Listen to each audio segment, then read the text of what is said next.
Você certamente já ouviu a história de Noé e sua arca, o homem justo que, amando de Deus, construiu um navio gigantesco e salvou sua família e todos os animais do dilúvio universal. Mas, e se eu lhe dissesse que Noé não foi o primeiro? Que, muito antes da Bíblia surgir, na antiga Mesopotâmia, existia uma história quase idêntica? E que no outro lado do mundo, na Índia, contavam a sua própria versão? Hoje, vamos mergulhar no mistério que une três grandes civilizações. Conheceremos Noé, o sábio sumério Utnapishtim, e Manu, o progenitor da humanidade. Vamos desmembrar as suas histórias e tentar responder à pergunta principal. Por que é que todos eles, separados por milhares de quilômetros e séculos, escreveram sobre a mesma coisa? Será uma simples coincidência, um empréstimo cultural, ou algo muito maior? Mito ou evento real? Escreva o que pensa nos comentários agora mesmo, e vamos começar. Antes de começarmos a comparar os nossos heróis, vamos analisar as fontes. A história de Noé é-nos familiar através do livro de Gênesis, o primeiro livro do Antigo Testamento. Acredita-se que o texto tenha sido finalmente formatado por volta do século V a.C. A história de Utnapishtim é muito mais antiga. Ela faz parte da famosa Epopeia de Gilgamesh, o maior monumento literário da antiga Babilônia. As versões mais completas do épico, registradas em tabuinhas de argila, datam dos séculos 13 a 11 a.C., mas a lenda em si é ainda mais antiga. E a narrativa de Manu é encontrada no Shatapatha Brahmana, um antigo texto védico indiano que foi composto aproximadamente entre os séculos 8 e 6 a.C. Temos, portanto, três culturas diferentes, três épocas distintas e três textos diversos. Mas, como verão agora, a trama é surpreendentemente a mesma.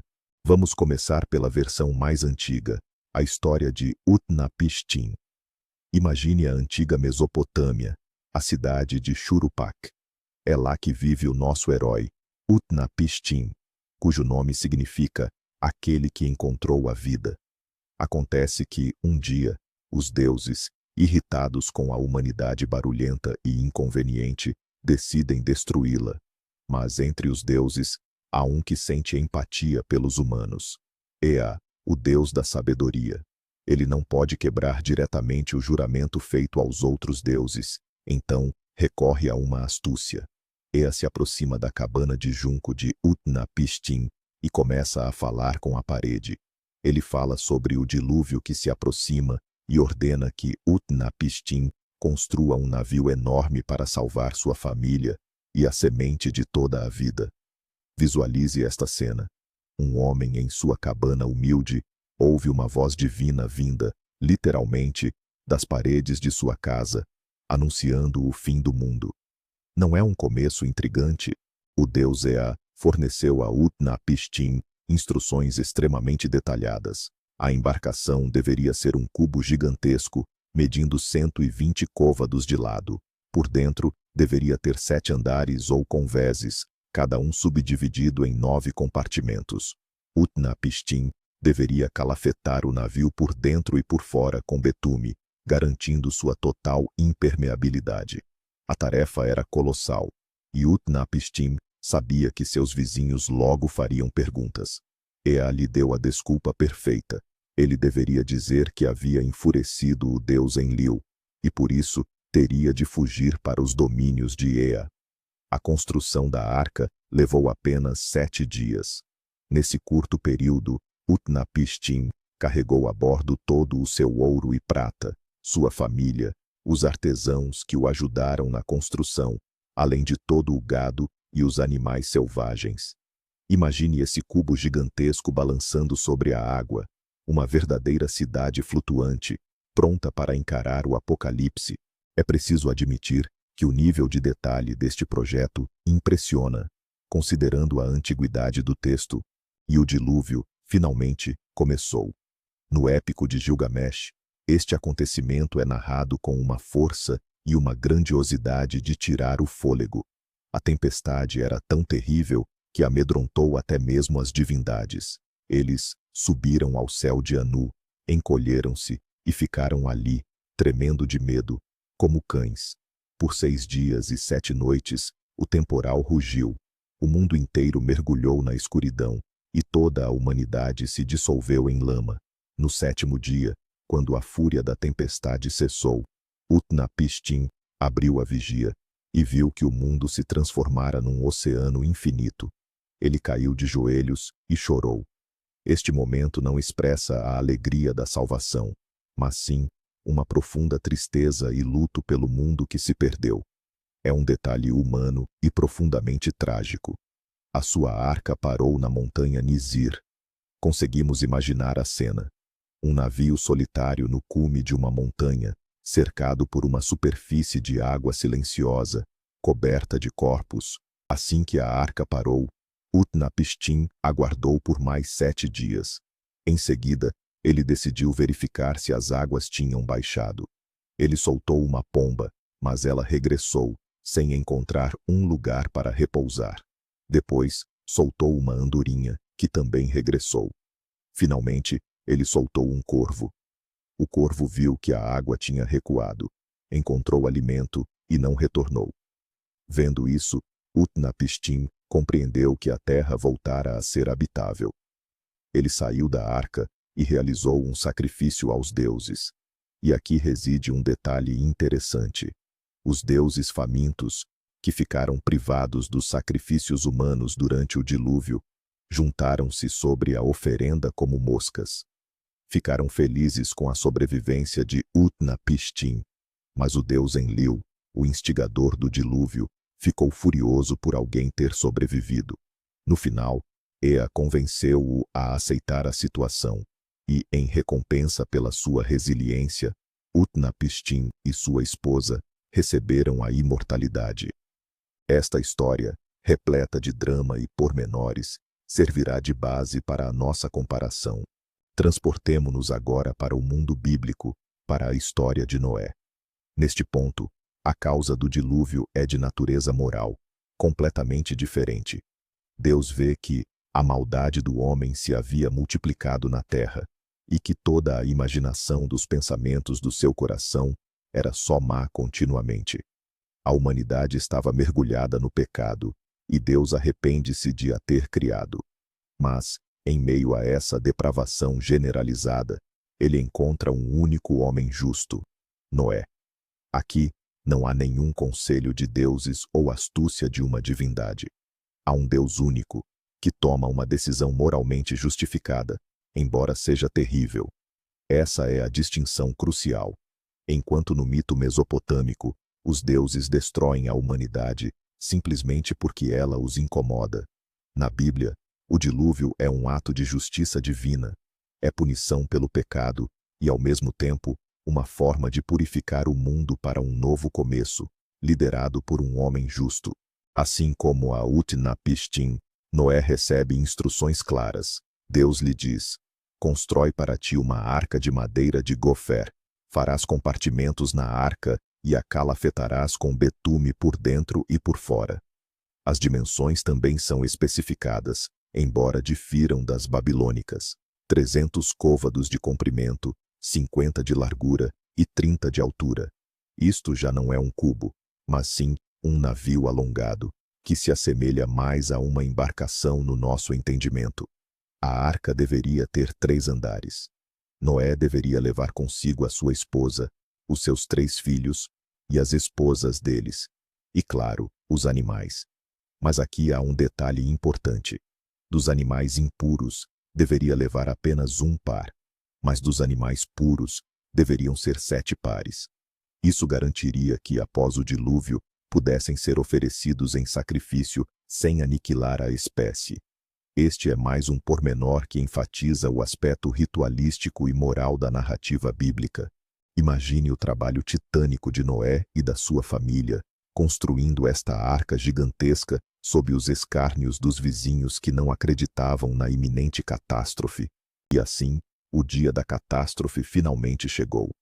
A Bíblia o descreve assim: romperam-se todas as fontes do grande abismo e abriram-se as janelas dos céus. A água jorrou sobre a terra por 40 dias e 40 noites. Ela subiu cada vez mais, até que cobriu até mesmo os picos mais altos. Toda a vida na terra pereceu. Apenas Noé e os que estavam com ele na arca sobreviveram. Em contraste com a tempestade de 6 dias de Utnapishtim, o dilúvio bíblico é um evento muito mais longo e de proporções gigantescas. A água subiu durante 40 dias, e em seguida, cobriu a terra por mais 150 dias. O tempo total que Noé passou na arca foi de mais de um ano. É impossível não imaginar o estado psicológico das pessoas presas naquele caixote de madeira, balançando sobre as ondas, acima de um mundo destruído.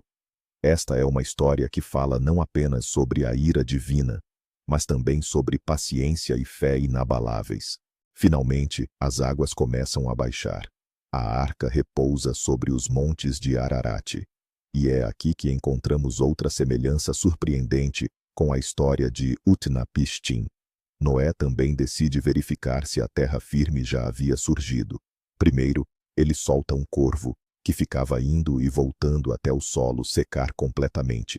Em seguida, com um intervalo de 7 dias entre cada tentativa, ele solta uma pomba por 3 vezes. Na primeira vez, a pomba retorna sem nada. Na segunda, ela traz no bico uma folha fresca de oliveira, um sinal claro de que as águas haviam baixado e a vida estava a renascer. Na terceira vez, a pomba não volta, e Noé entende que é seguro sair. Toda essa cena das aves é quase uma repetição literal de um episódio encontrado na Epopeia de Gilgamesh. A única diferença reside nas espécies de pássaros e em alguns detalhes, mas a ideia central é absolutamente idêntica. Assim que sai da arca, a primeira atitude de Noé é erguer um altar e sacrificar animais puros a Deus. E novamente, tal como no mito mesopotâmico, Deus aspirou o suave perfume. Esse sacrifício se torna o símbolo de uma nova aliança, um novo pacto estabelecido entre Deus e a humanidade. Deus promete nunca mais destruir toda a vida na terra com um dilúvio. Em sinal dessa promessa, ele estabelece o arco-íris nas nuvens. Ao contrário de Utnapishtim, Noé não recebe a imortalidade pessoal. Sua verdadeira recompensa é a promessa feita por Deus a toda a humanidade. Ele se torna o patriarca de um novo mundo, agora purificado do pecado. Assim se encerra a versão bíblica que, como notamos, apresenta tanto diferenças fundamentais de motivação, quanto surpreendentes semelhanças nos detalhes com a mais antiga lenda suméria. Agora, vamos viajar ainda mais para o leste, até a Índia antiga, e conhecer a história de Manu. A história dele começa de uma forma totalmente diferente. Nada de revelações divinas em sonhos ou aparições misteriosas. O ponto de partida é um encontro extremamente pessoal e emocionante. Certa vez, Manu, considerado o progenitor da humanidade, estava realizando seu banho ritualístico no rio. Ao apanhar água nas mãos, ele encontrou um peixinho minúsculo ali dentro.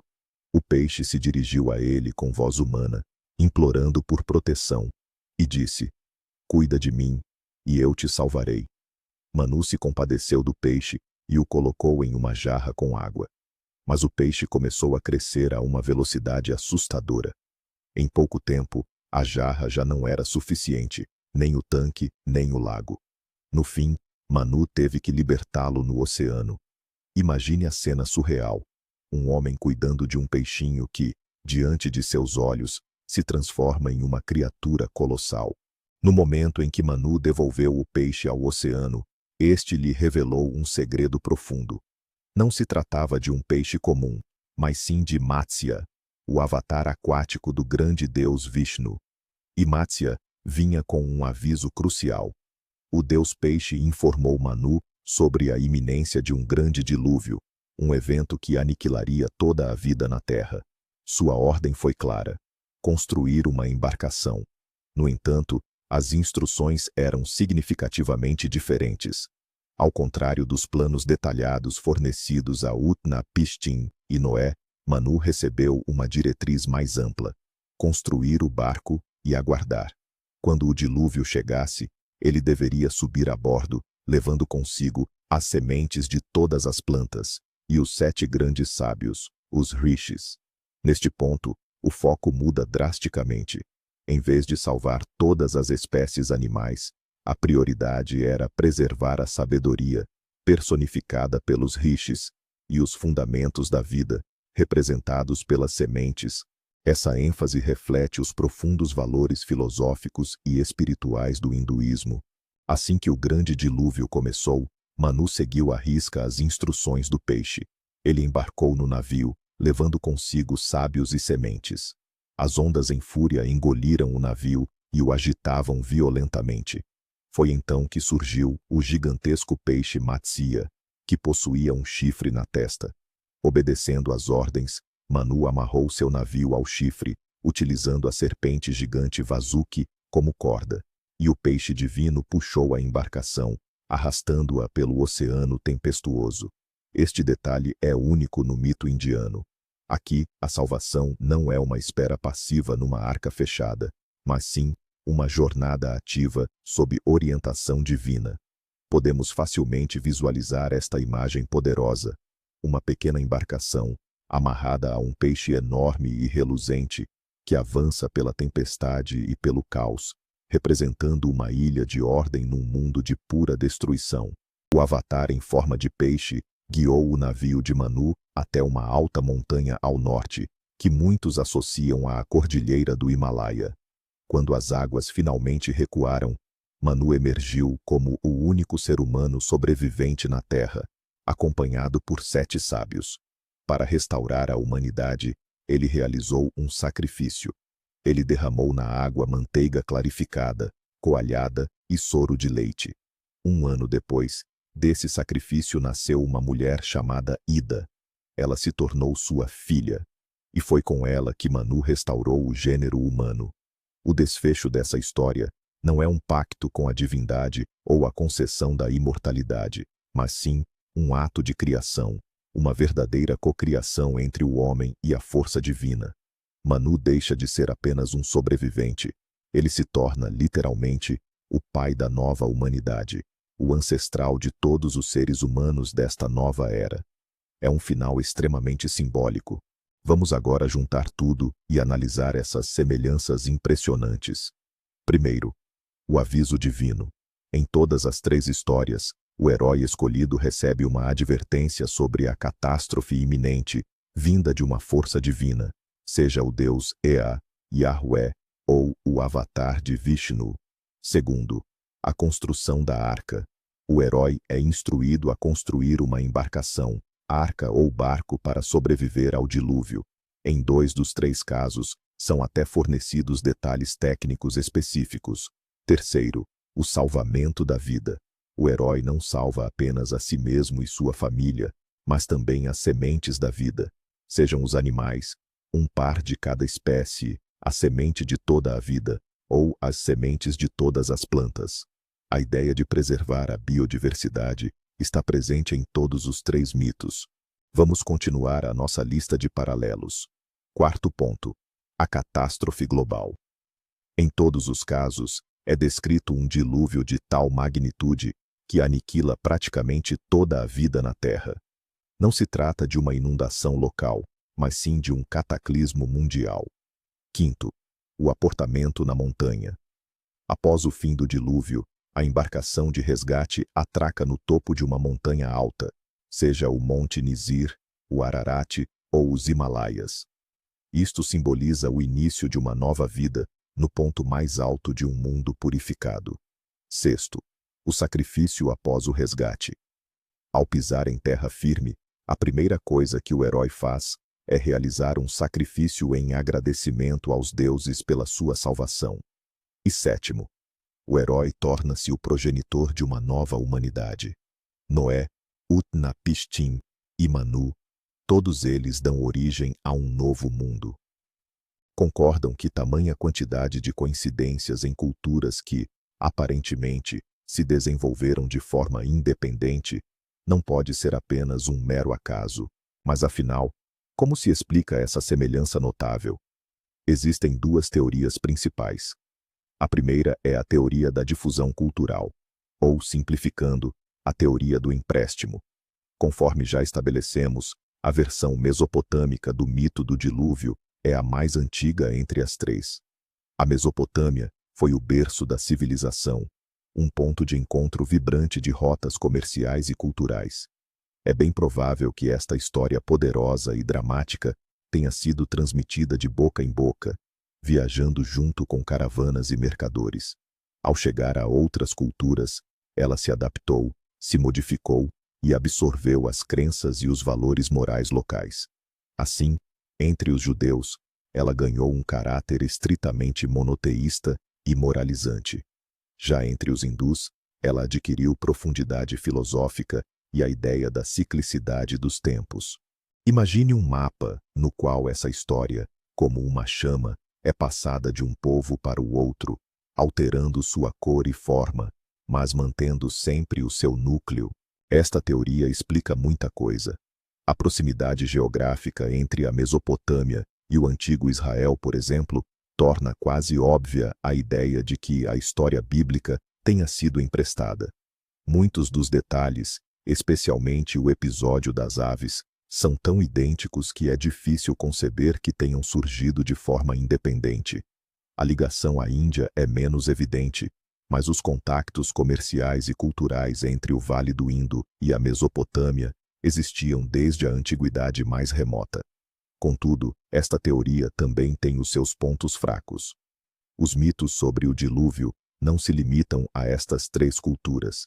Encontramo-los na Grécia, nas Américas, na Austrália, nas ilhas do Pacífico, ou seja, estão presentes em praticamente todo o mundo. E embora os detalhes variem, o enquadramento geral, a destruição do mundo pela água e o salvamento de um pequeno grupo de pessoas, mantém-se. Seria possível que uma única história, originária da Mesopotâmia, se tivesse espalhado de forma tão vasta, chegando até a continentes isolados? Isto leva-nos a considerar uma segunda hipótese, muito mais audaciosa. A segunda teoria propõe que o mito do dilúvio não é apenas ficção, mas sim a memória coletiva da humanidade sobre um evento que realmente aconteceu. E se os nossos ancestrais distantes tivessem mesmo passado por alguma catástrofe hídrica, seja ela global, ou pelo menos de proporções gigantescas, qual seria? Os cientistas oferecem várias versões. Uma das mais populares está ligada ao fim da última era glacial, há cerca de 10 a 12 mil anos. O derretimento de geleiras gigantescas provocou uma subida abrupta no nível do mar. Zonas costeiras inteiras, exatamente onde as primeiras civilizações estavam nascendo, podem ter sido inundadas num período de tempo extremamente curto, se considerarmos a escala histórica. Para as pessoas que viviam na época, aquilo teria parecido o fim do mundo. Imagine que, ao longo da vida de apenas uma ou duas gerações, o mar avança e engole a sua terra. Sem dúvida, isso deixaria uma marca indelével na memória da humanidade. Existe uma hipótese mais concreta, conhecida como a teoria do dilúvio do Mar Negro. Alguns geólogos acreditam que, há cerca de 7.500 anos, o Mar Negro era um lago de água doce, situado muito abaixo do nível do Mediterrâneo. Com a subida do nível do oceano, as águas salgadas do Mediterrâneo romperam a barreira natural, onde hoje se encontra o Estreito de Bósforo. Segundo esta teoria, uma cascata colossal, 200 vezes mais potente que as cataratas do Niágara, jorrou para o Mar Negro. O nível da água subia 15 centímetros por dia. Vastos territórios férteis ao longo da costa foram submersos. As populações que ali viviam foram forçadas a fugir, levando consigo as terríveis memórias do dilúvio, que mais tarde se transformaram em mito. Esta teoria é controversa, mas oferece uma explicação plausível para a força do mito do dilúvio nesta região específica do mundo, da Mesopotâmia ao Mediterrâneo. O que é que concluímos disto tudo? Por um lado, temos provas convincentes de que a história do dilúvio viajou da Mesopotâmia para outras culturas, sendo alterada no percurso. A semelhança de detalhes entre o épico de Gilgamesh e a Bíblia é simplesmente demasiado grande para ser apenas uma coincidência. Por outro lado, a própria ideia de que uma narrativa tão antiga possa ter raízes em eventos reais desperta a imaginação. Talvez a verdade resida algures a meio. Um desastre real, como o degelo dos glaciares ou a abertura do Bósforo, pode ter dado origem às primeiras lendas orais sobre o dilúvio. Depois, na Mesopotâmia, estas lendas transformaram-se num mito poderoso e vívido, que, graças à influência cultural da região, se disseminou por todo o mundo antigo, servindo de base para as narrativas que conhecemos hoje. Desta forma, não se trata apenas de um empréstimo cultural, mas sim de uma sobreposição do mito sobre uma memória histórica distorcida.